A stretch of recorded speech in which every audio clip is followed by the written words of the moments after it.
મહુવા શહેરના ઐતિહાસિક અને મહુવા નગરના લોકોના દિલમાં જેમનું ઊંચું સ્થાન છે એવા શ્રી ખીમનાથ મહાદેવના સાનિધ્યમાં શિવસભાનું સુંદર અને ભવ્ય આયોજન કરવામાં આવ્યું હતું।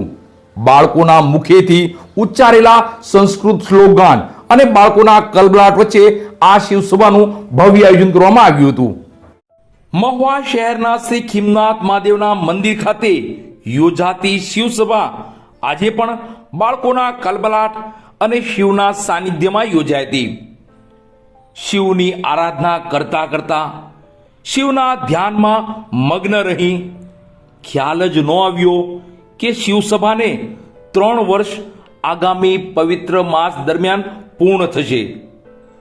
પૂજ્ય ભગત બાપુનો સંકલ્પ અને તેમની જ પ્રેરણાથી અને શ્રી ખીમનાથ મહાદેવના આશીર્વાદ અને તેમના જ સાનિધ્યમાં હર રવિવારે યોજાતી શિવસભા આજે પણ તેના નિયત સમય મુજબ યોજાઈ હતી।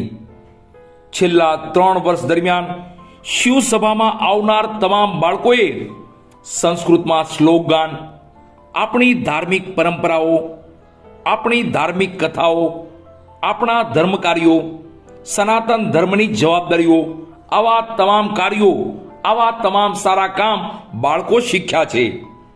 બાળકો પણ હોંશે હોંશે શિવસભામાં પધારી આનંદ સાથે ધન્યતા અનુભવે છે। હર રવિવારે યોજાતી શિવસભામાં નિમિત્ત માત્ર મનોરથી પરિવાર દ્વારા પ્રસાદીની સુંદર વ્યવસ્થા કરાતી હોય છે।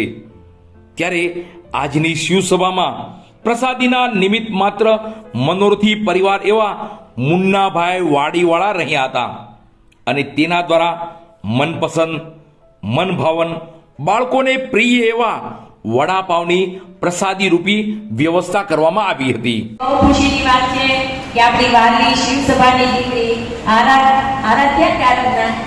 આરાધનાનો આજે હેપી બર્થડે છે, તો આપણે એને ખૂબ વિશ કરશું। અને પહેલા આપણે ગાયત્રી મંત્રની રીતે તો પહેલા આપણે 5 ગાયત્રી મંત્ર બોલશું અને પછી આપણે કરશું। ચાલો દરેકના 2 હાથ જોડી આંખો બંધ અને ગાયત્રી મંત્ર શરૂ। ઓમ ભૂર્ભુવઃ સ્વઃ તત્સવિતુર્વરેણ્યં ભર્ગો દેવસ્ય ધીમહિ ધિયો યો ન પ્રચોદયાत्। ઓમ ભૂર્ભુવઃ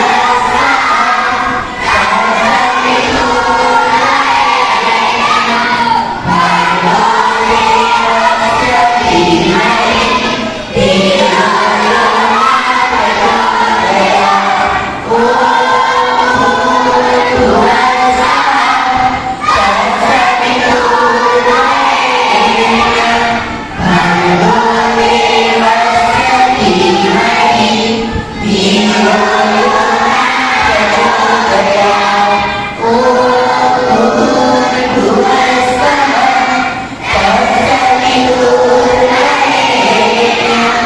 ભર્ગો દેવસ્ય ધીમહિ ધિયો યો ન પ્રચોદયાत्। ઓમ ભૂર્ભુવઃ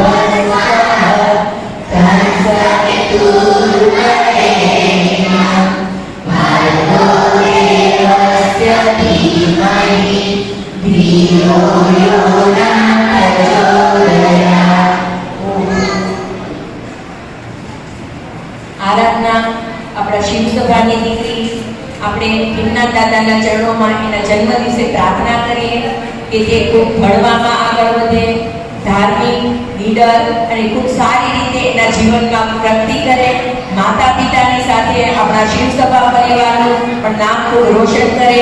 ખૂબ ખૂબ શિવસભા પરિવાર તરફથી આશીર્વાદ અને જન્મદિવસની ખૂબ ખૂબ હાર્દિક શુભકામના। ખૂબ આગળ વધો। જય ખીમનાથ। ખીમનાથ દાદાને હંમેશા તારા પર કૃપા રહે એવી પ્રાર્થના। અષાઢી બીજ આવી હતી, ભગવાન જગન્નાથની રથયાત્રાના કોને કોને દર્શન કર્યા હતા?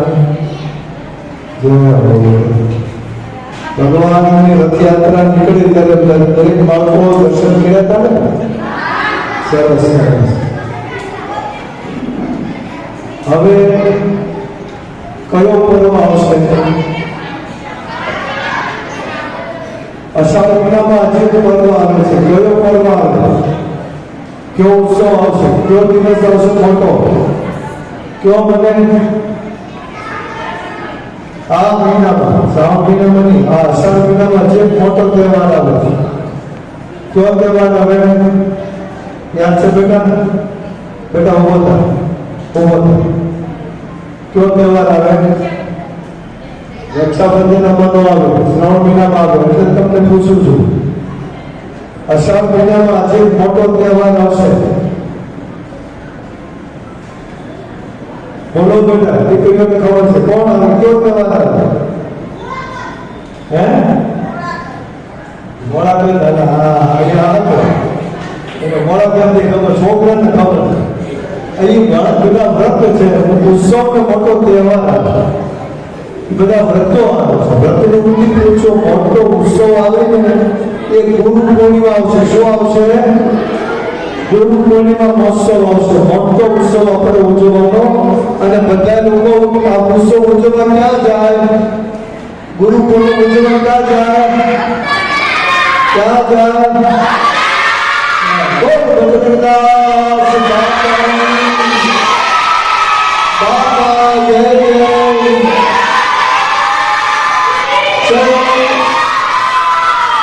એવા અમારે હેમંતભાઈ દિલીપભાઈ મહેતા, જેને આપણે મુન્નાભાઈ તરીકે ઓળખીએ છીએ, મુન્નાભાઈ ભાડીવાળા, એ પરિવાર દ્વારા આજે તમારા માટે સુંદર પ્રસાદની વ્યવસ્થા કરવામાં આવી છે.